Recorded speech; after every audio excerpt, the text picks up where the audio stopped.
I'm California personal injury attorney Neil Shouse. I represent pedestrians who have been injured or killed when they were struck by bicycles, motorcycles, motor vehicles, or buses. Often these are horrific accidents where the pedestrian suffers brain trauma, broken bones, paralysis, and many times death. People frequently ask me how the crosswalk laws here in California apply to these types of pedestrian knockdowns. Perhaps the most important law is Vehicle Code 21950 VC. This is a statute that says motorists must yield to pedestrians crossing the street in a crosswalk. And the law is rather clear about this.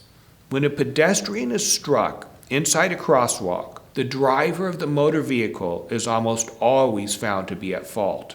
That said, the law also requires pedestrians to exercise appropriate care and caution. This means that pedestrians are not supposed to leave the curb suddenly, are not supposed to dart into the path of an oncoming car, and are not supposed to stop unnecessarily when crossing the street. It's important to note that if a pedestrian is found to be at fault, or partially at fault, for causing the accident, that does not necessarily mean that he or she cannot bring a lawsuit. It just means that his money damages might be reduced by the extent to which he is at fault. I'll give you an example. Suppose a pedestrian runs into a crosswalk without looking and is struck by a car. The court finds that the driver is 80% at fault for failing to yield, and the pedestrian is 20% at fault for running into the street. And let's say that the pedestrian's damages are $100,000. In this case, the pedestrian's award would be reduced to $80,000,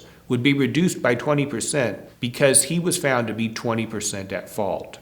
If you or a loved one has been injured or killed in a pedestrian knockdown accident, we invite you to call us here at Shouse Law Group 24/7. We can help you to get compensation for lost wages, medical bills, and pain and suffering. And we never take any fee unless and until we win your case.